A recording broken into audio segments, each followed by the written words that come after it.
Ready? 5, 4, 3, 2, 1. Yes. Right, let's talk tonight about we get various people from various styles coming to the classes, and they bring some good techniques, they bring some techniques which I don't necessarily agree with, but I can see why people do them, and they bring some techniques which I think are actually quite mistaken and on the verge of being dangerous, some of them. So let's take a look now at some common mistakes which can be a bit dangerous, misconceptions. One is with the side headlock here. Alright, I see people here working straight away to hit to the groin like this, and then trying to get the hand in the face, alright, and I'll get the other hand, the left hand in the face like this. And this, it looks like it should work, but bear in mind, if I take a smack in the groin there, alright, it will tick me off a little bit. It probably won't put me, if I'm angry, alright, I'll be able to slightly defend it on the floor. He also can't get this hand in the face particularly effectively from there. And given his position here, I can take him down quite easily. Now when I take him to here this way, life is very tough for him. I can finish off like this. So I just hook the fingers there, thumb in the eye, bang, work him all over the shop. In reality too, the takedown will cause him some damage. So don't rely upon the smack in the nuts, and get position, then technique. Here, Ricky now grabs me there, he steps his right foot here and puts his fingers in my eyes like so. Now this position here, if I try and take him down, I'm going to get nowhere. There's nowhere I will take him. He's got a strong position, he's got a base there. And from here, you can push me up, you can now go for the throat, thumb in my nose, finger in the eye, take me back, cause me all sorts of damage from there. But he gets this by getting the proper position first, alright? Don't dick about here trying to hit the guy in the nuts. The guy's got a little bit of coke, a little bit of booze inside him, or he's just angry. He can take a blow in the nuts. Okay, and the time you waste doing, go back to the first position, the time he wastes here, alright, bang, I can drop him in a very aggressive way, finish him there. So don't let the guy take you down. Another stuff I see in terms of real problems, here like this kind of guard, okay, where the fingers are up like this and the thumb is loose here. This gives me a lot of opportunity. One thing I can just do that and quite easily break the fingers. An old teacher of mine would grab here, a little bit of lift and separate on the fingers. Or if I see this and he has the guard way too close to his face like so, I see this a lot, I can just hit his guard into his face. And you see the thumb, that thumb goes in his eye, it screws his thumb, and it quite badly screws his eye too. So, always keep a nice high guard, but bang, chin low, keep it nice and high, fingers, like fists. Now, when I say fist, another common misconception arises here about punching. If you punch, alright, to a human head, alright, and you know how to strike, it will hurt your knuckles. Here's a good thing to look at here. Let's come across here to this bit of concrete. This bit of concrete, I can hit this, bang, like that, heel of my hand, I can go on, no problem. Will I do the same, alright, with my knuckles? No. Alright, hitting a human head with force with your knuckles is a problem. So try and avoid it. If you hit with the heel with the hand, you lose a bit of range. But to be honest, most fights kick in relatively close in anyway. Here with a hand, I can get some afters in with the fingers in the eyes like this, and I will not screw up my knuckles. Alright, so do not think, alright, it's a good idea to punch with the knuckles. People wear gloves in combat sports to defend the knuckles of the fighter, right, rather than the guy who's on the end of the punch. Here with the hand strikes will cause similar concussive, percussive damage. The fist will cause more tissue damage, alright, but here with the hand strikes to be vastly recommended over the punch in a real fight. Alright, another couple of things. Knife. I see, come around here for me, Ricky, variations on this technique from the top. The guy's got the thread here. I come in like this, push into him here, punch the guy a couple of times, which is not great in itself as we discussed, then come back and do some take like this. Here, I have limited control over the weapon. Now, I can bang, but I'm actually quite close to this guy, alright, and I can't generate an awful lot of power from here. So punching him a couple of times like this, bang, he still has the ability to pull away and use that weapon, or just to cover a bit and transfer the weapon from there like so. I remember years ago seeing a girl who used to come to this class. He was about 7 stone, and she was training with a Muay Thai guy who used to come down here, whose neck probably weighed about as much as she did.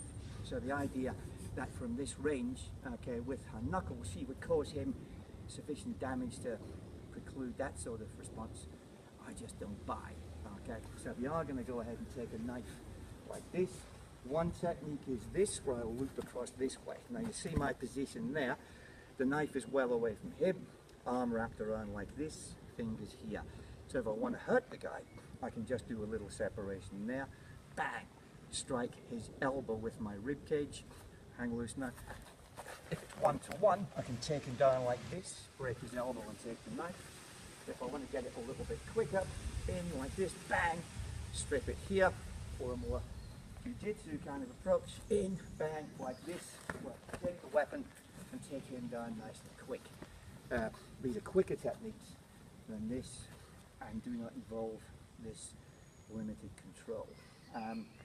Things also to avoid with the blade, if he comes in with the oriental thrust, and I block like this, and strike him. This is not going to be my strongest ever punch. The block is okay, it's instinctive, I had to go ahead and do it, but punching from here, it's not going to cause me, it's not going to cause him a lot of damage. He will recoil the knife, bang, and then I'll have to spend a bit of time either being stabbed or stumbling to find it.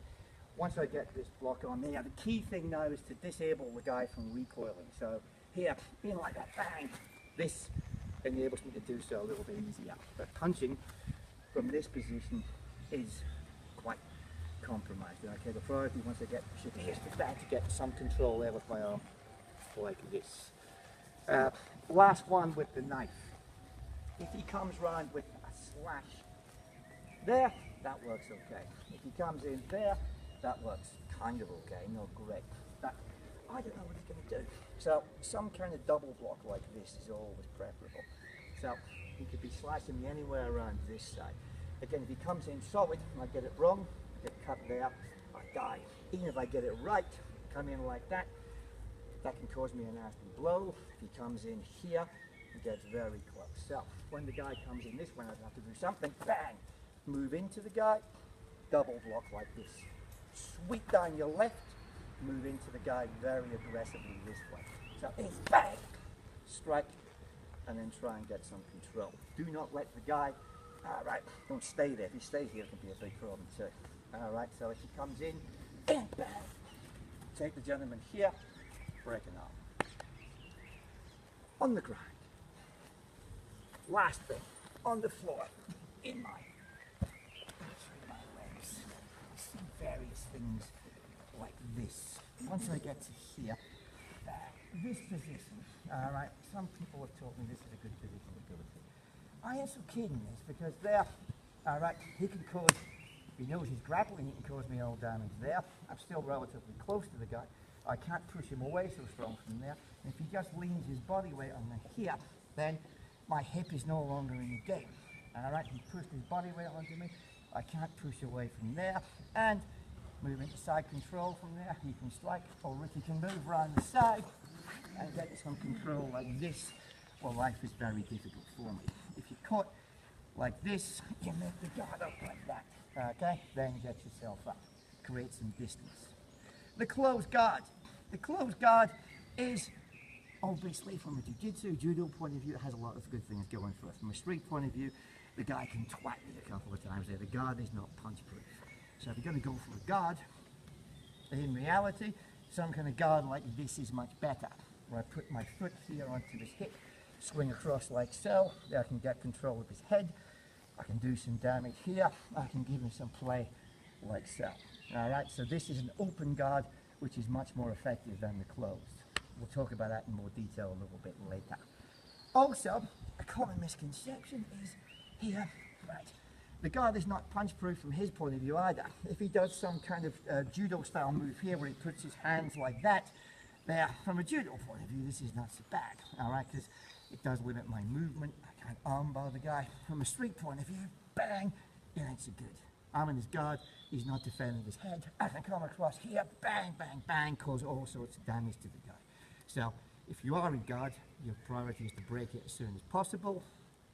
thumb in my armpit. This position is good, takes away my ability to do any damn thing really. Headbutt the guy, bang, and then just push yourself out like so. And then I have an issue. Push. Last one, sir. Lie down here. Now, if you're in a position like this, a lot of people say when you're on the floor, bite the guy, alright, or just get your fingers in the eyes, the usual stuff like that. If you're caught in a bad position on the ground, you have to do a little bit more than that. Here, bang. If I push into his face there, try and bite me now, Ricky. Okay. No, his biting options are limited. All right. Even if I do here, often a bit like that, bang, bang, bang, a grappler is going to push, all right, into your grip. Sorry, into your mouth. The bite goes here. Now, here, if he tries to get my eyes like this on the floor, it might seem a good idea, but I can close my eyes and I still know where he is. And here, what he's doing is offering me an arm to play with, and then I can get an Americana on here reasonably quickly. So, all this thing about biting, gouging, that it ain't a great idea if the guy knows what he's doing. What you have to do here is to smack the guy in the first by all means, but then push in for an underhook, like so. And that's when they have a position to go ahead and do something. And I guess that's why you need a little bit of knowledge rather than just the ability to bite or gouge. Yes. Okay, it's a bit longer than I expected, guys. Sorry about that one. Any questions?